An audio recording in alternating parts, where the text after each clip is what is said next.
প্রিয় রূপগঞ্জবাসী, আসসালামু আলাইকুম। আজ ২৬শে মার্চ মহান স্বাধীনতার জাতীয় দিবস।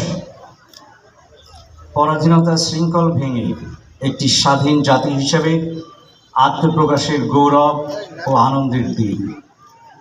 ১৯৭১ সালের এই দিনে পাকিস্তানি শাসক গোষ্ঠীর দীর্ঘ শোষণ, বঞ্চনা ও নিপীড়নের বিরুদ্ধে বাঙালি জাতি চূড়ান্ত লড়াইয়ের পথ বেছে নিয়ে মুক্তিযুদ্ধে ঝাঁপিয়ে পড়েছিল।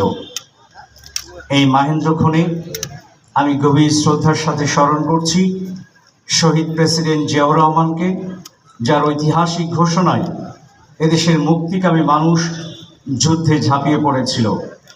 সশ্রদ্ধ চিত্তে স্মরণ করছি গণতন্ত্রের আপসী নেত্রী সাবেক প্রধানমন্ত্রী বেগম খালেদা জিয়াকে।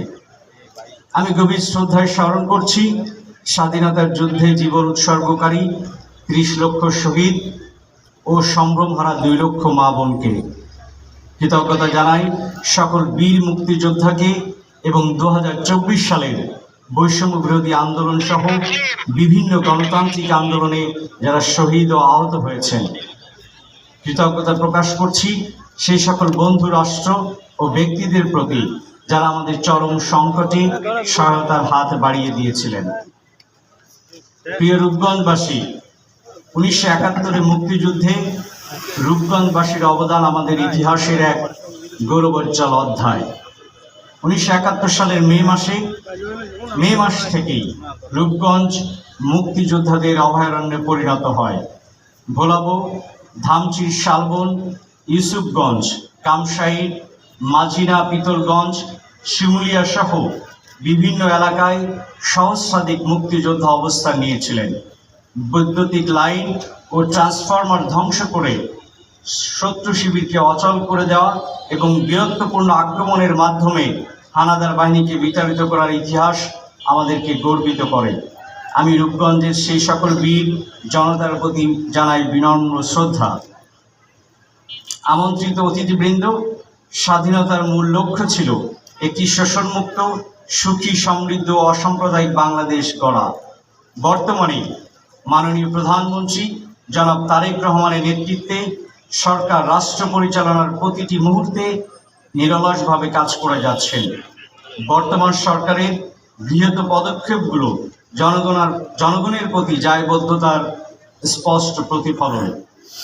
উপস্থিত সুধীবৃন্দ, সরকারের উল্লেখযোগ্য কার্যক্রমের মধ্যে রয়েছে ফ্যামিলি কার্ড কর্মসূচি, ইমাম, মুয়াজ্জিন ও বিভিন্ন ধর্মীয় সেবকদের সম্মানী প্রদান, কৃষি ঋণ মওকুফ, কৃষক কার্ড বিতরণ এবং দেশব্যাপী খাল খনন কর্মসূচি।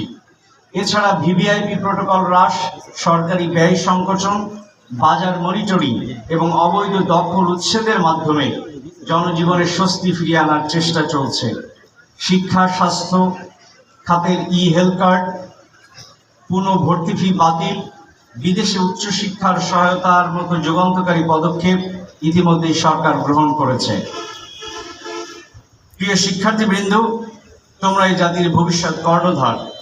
স্বাধীনতার চেতনাকে বুকে ধারণ করে তোমাদেরকে শিক্ষিত ও আদর্শ সুনাগরিক হিসেবে গড়ে উঠতে হবে।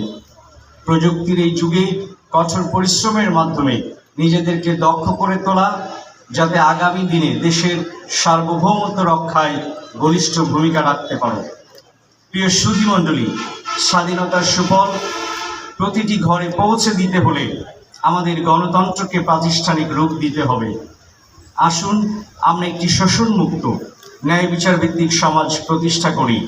আমাদের লক্ষ্য হবে এমন এক বাংলাদেশ গড়া যেখানে সন্ত্রাস, মাদক, দুর্নীতি ও সাম্প্রদায়িকতার কোনো স্থান থাকবে না। আজকের এই আয়োজনে উপস্থিত বীর মুক্তিযোদ্ধা, রাজনৈতিক নেতৃবৃন্দ, সরকারি কর্মকর্তা, সাংবাদিক, শিক্ষক, শিক্ষার্থী ও সকল সুধীজনকে আমি আন্তরিক ধন্যবাদ জানাই। রূপগঞ্জবাসীর সেবা করার এবং কাঁধে কাঁধ মিলিয়ে উন্নয়নের পথে এগিয়ে যাওয়ার অঙ্গীকার নিয়ে আমি আমার বক্তব্য শেষ করছি। আসুন মহান স্বাধীনতা দিবসের এই পবিত্র দিনে আমরা শপথ করি একটি সুখী, সমৃদ্ধ ও আত্মনির্ভরশীল বাংলাদেশ আমরা সবাই মিলে একসাথে গড়ব। রূপগঞ্জবাসী দীর্ঘজীবী হোক।